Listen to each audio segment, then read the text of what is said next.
So what's up everyone, this is me Satyansh Sharma, BTech first year student है IIT Jammu.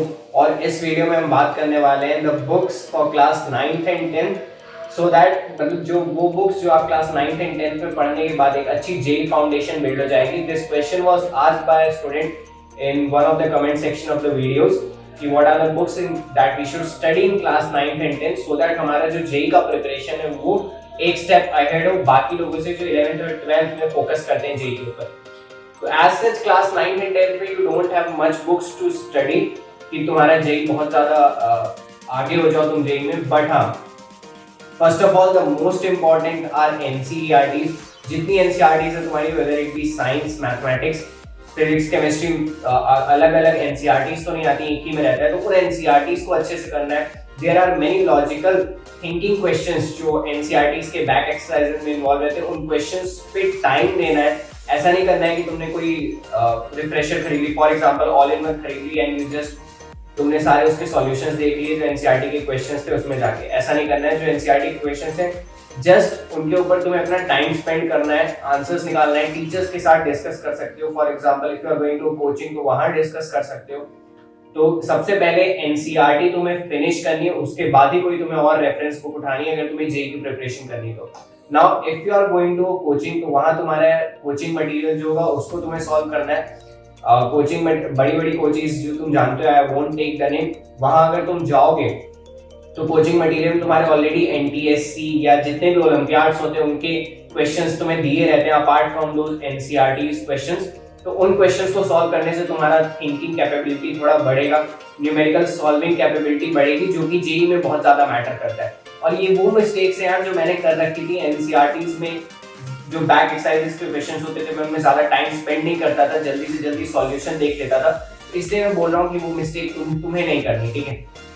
इसके अलावा अगर बात करते हैं कुछ बुक्स की, तो अगर तो कोचिंग जा रहे हो, कोचिंग मटेरियल हो गया, ठीक है, कोचिंग मटेरियल तो सबके लिए हो गया जो कोचिंग जा रहे हैं। इसके अलावा बहुत ज्यादा बुक्स तुम्हें करने की जरूरत नहीं है। हाँ, फिजिक्स में स्पेशली अगर बात करें तो कुछ कोचिंगों में क्लास 9 एंड क्लास 10 में एचसी वर्मा के कुछ क्वेश्चन सॉल्व करवा देते हैं। तो वो जो क्वेश्चन तुम्हें सॉल्व करवा रहे हैं वो तुम्हें अच्छे से ध्यान दे के करना है, बिकॉज आगे वो काम आने वाला है। क्योंकि 11th 12th में फिर से वो रिपीट होने वाला है। और अगर 11th 12th में तुम्हें वो कॉन्सेप्ट ऑलरेडी याद है तो तुम एक स्टेप आगे रहोगे, तुम और ज्यादा क्वेश्चन सॉल्व कर सकोगे, ठीक है।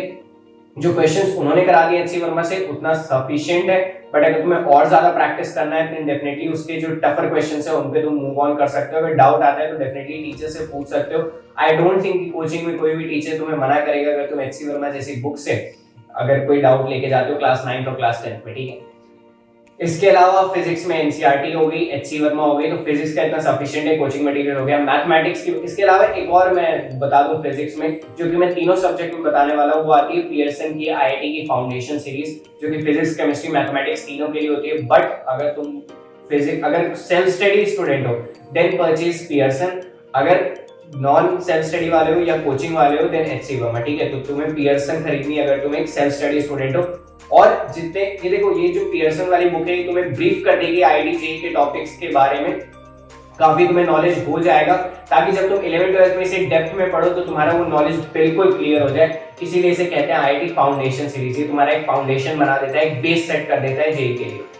अब बात अगर करें केमिस्ट्री की, तो केमिस्ट्री में एनसीईआरटी मोस्ट इंपॉर्टेंट सिर्फ क्लास 9th एंड 10th की नहीं होती। इनफैक्ट 11th 12th में भी अगर तुम आओगे तो 11th 12th में भी तुम्हें पता लगेगा कि केमिस्ट्री की एनसीईआरटी सबसे ज्यादा इंपॉर्टेंट होती है फॉर जेईई प्रिपरेशन। तो उसको तो बिल्कुल भी नेगलेक्ट नहीं करना है। तुम्हें एक एक वर्ड याद होना चाहिए, एनसीईआरटी की एक एक लाइन तुम्हें पता होनी चाहिए कि इस लाइन में क्या हुआ था। एक एक लाइन से क्वेश्चन उठ के आते हैं जेईई में। एनसीईआरटी होगी, इसके अलावा पियर्सन फाउंडेशन मैंने बता दिया।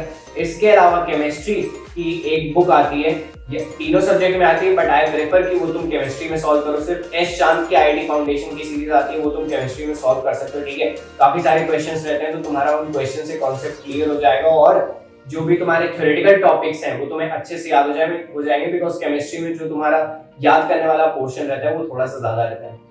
अब बात कर लेते हैं मैथमेटिक्स की। तो मैथमेटिक्स में यार कुछ लोग काफी कंफ्यूज रहते हैं कि भैया हमें सब्जेक्टिव बुक फॉलो करनी चाहिए क्लास 9 और 10 में या ऑब्जेक्टिव करनी चाहिए। एनसीईआरटी हमने कर ली, क्या हमें आरडी शर्मा करनी चाहिए? तो देखो यार, आरडी शर्मा तुम डेफिनेटली कर सकते हो। अब आरडी शर्मा में भी जो तुम्हारे एक्सरसाइज खत्म हो जाती है सब्जेक्टिव, तो ऑब्जेक्टिव क्वेश्चंस दिए रहते हैं। तो जेईई की प्रिपरेशन अगर करना चाहते हो तो focus more on objective questions, ठीक है। उसमें एक एक कॉन्सेप्ट हर एक्सरसाइज से उठा के वो सिमिलर क्वेश्चन उसमें ऐड ऑन किया जाता है। तो अगर आर डी शर्मा कर रहे हो तो उसके ऑब्जेक्टिव या हायर ऑर्डर थिंकिंग्स के क्वेश्चंस होते हैं, उनको भी अटेम्प्ट कर सकते हो।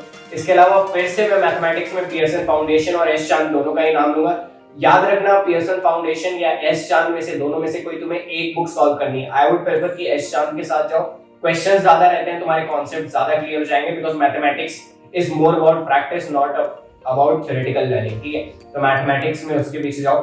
और इसके अलावा कोचिंग मटेरियल तुम कर ही रहे हो, बहुत सारे ऐसी कोचिंग है जो तुम्हें डिस्टेंस लर्निंग प्रोग्राम भी देती है, तो उनके मॉड्यूल तुम्हें मिल जाते हैं। तो अगर if you can afford any coaching in class 9th and 10th, ये मेरा स्टेटमेंट ध्यान से सुन लेना, अगर अफोर्ड कर सकते हो then definitely go for it, because तुम जेईई की प्रिपरेशन में एक मतलब काफी आगे चले जाते हो, ठीक है। ऐसा नहीं है कि 11th-12th में जो बच्चा आएगा वो तुम्हें पीछे नहीं कर सकता, बट स्टिल एक तुम्हारा बेस अच्छा हो जाता है। तो अगर तुम एक सीरियस कंटेंडर हो जेईई के लिए तो तुम 11th-12th को और अच्छे से कर सकते हो। इनफैक्ट क्लास 9th और 10th में तुम्हारे पास वो गोल्डन अपॉर्चुनिटी रहती है कि तुम ओलंपियाड्स क्लियर कर सको, राइट। एनटीएससी आता है तुम्हारा, आईएमपीएचओ आता है, एनएसईपी आता है, एनएसईसी आता है, तो ये ओलंपियाड्स क्लियर कर लोगे तो इनका भी एक अपना बेनिफिट रहता है। बहुत से जब तुम हायर स्टडीज के लिए जाते हो तो ओलंपियाड्स देख के भी तुम्हें बहुत लोग एडमिशन दे देते हैं। तो ओलंपियाड्स पे भी फोकस करते रहो साथ साथ, बट अल्टीमेट टारगेट तुम्हारा जेईई होना चाहिए। उसके लिए मैंने तुम्हें बुक्स ऑलरेडी बता दी, बट सबसे पहले अपनी एनसीईआरटी खत्म कर लेना और थोड़ा बोर्ड्स पे भी ध्यान देना, बिकॉज अल्टीमेटली क्लास 9th और 10th में क्या होता है, पेरेंट्स तुम्हें बोर्ड के लिए प्रेशराइज करेंगे, तो उनका थोड़ा सुन लेना यार। बोर्ड्स भी काफी इंपॉर्टेंट चीज होती है क्लास 9th और 10th के लिए। बोर्ड्स अगर तुम्हारे अच्छे हैं, मतलब तुम्हारा कॉन्सेप्ट स्ट्रॉन्ग है, मतलब तुम 11th-12th में अच्छा करने वाले हो। So that's it. I hope तुम्हें समझ में आ गया होगा कौन कौन सी बुक्स परचेज करनी है। Thank you. Stay connected with ऊंचाई।